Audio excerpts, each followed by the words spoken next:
धन धन सतगुरु तेरा ही आसरा, एक कदम परमार्थ की ओर।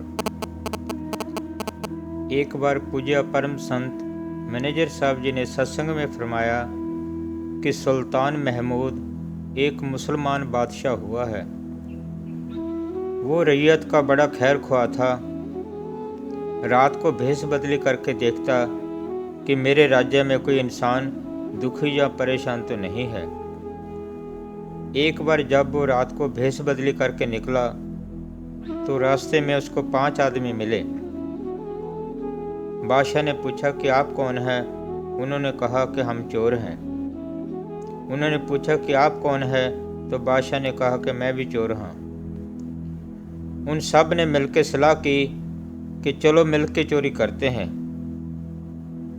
नज़दीक ही राजा का महल था। उन्होंने सलाह की कि आज महल में चोरी करते हैं। उन्होंने कहा कि चोरी करने से पहले एक को सरदार बना लेते हैं।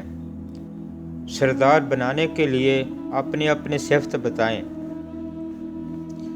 एक चोर कहने लगा कि मेरे में ये सिफ़त है कि अगर मैं किसी आदमी को एक बार देख लूं, चाहे कितना भी अंधेरा हो, तो मैं झट पहचान जाऊंगा कि ये फलाना आदमी है।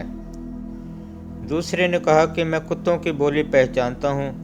अगर कुत्ते भौंकते हैं, मैं बता सकता हूँ कि ये कुत्ते ये बोल रहे हैं। तीसरे ने कहा कि मैं सूंघ कर बता सकता हूँ कि कीमती खजाना कहाँ पड़ा है। चौथे ने कहा कि मैं ऐसा पाड़ लगाता हूँ, जरा सा भी खड़का नहीं होने देता और झट से लगा देता हूँ। पांचवें ने कहा कि मैं ऐसी कमांद लगाता हूँ, अगर एक बार कमांद लगा दी, उसमें चाहे जितने मर्जी आदमी चढ़ जाएं, वो कमांद नहीं हिलेगी। अब बादशाह की बारी आ गई। बादशाह सोचने लगा कि अब मैं क्या कहूँ। खैर, कहा भी उसने ठीक। कहने लगा कि मेरी दाढ़ी में इतनी सिफ़त है कि अगर हजारों आदमी फांसी चढ़ते हों, मैं जरा सी अपनी दाढ़ी को हिला दूं तो सभी को माफ़ी मिल जाएगी। तो सभी चोर कहने लगे कि इसमें सबसे बड़ी सिफ़त है, चलो इसको सरदार बनाओ। बादशाह को सरदार बना लिया। नज़दीक ही महल था। सब ने सलाह की कि आज बादशाह के महल में ही चोरी करते हैं। रास्ते में एक कुत्ता भौंका। उन्होंने पूछा कि ये क्या कहता है। वो कहने लगा कि ये कहता है कि तुम्हारे में एक बादशाह भी है। उसकी बात सुन के सारे हंसने लगे। बादशाह भी हंस पड़ा। खैर, बात टल गई। आगे गए तो सूंघने वाले ने सूंघ के बता दिया कि कीमती खजाना यहाँ पड़ा है।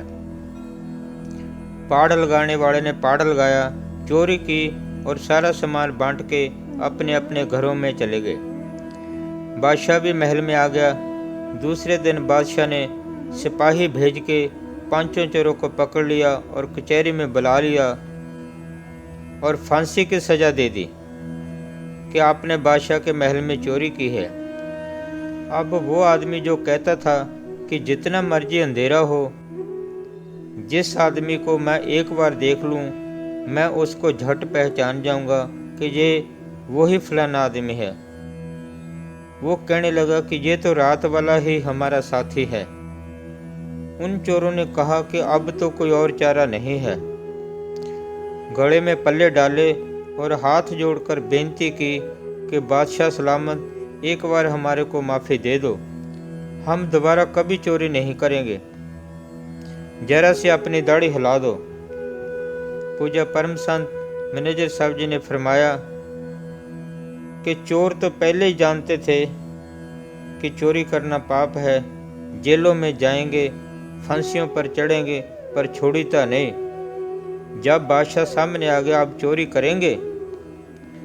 आप जी ने फरमाया कि बाहर जितने मर्जी साधन कर लो, ये मन काबू में नहीं आता। विषय विकारों का अंदर से ख्याल नहीं निकलता। जब वो नाम प्रकट हो जाता है, जीव उस अमृत की लज्जत ले लेता है, फिर मन काबू में आता है, और कोई रास्ता नहीं है। धन धन सतगुरु तेरा ही आसरा।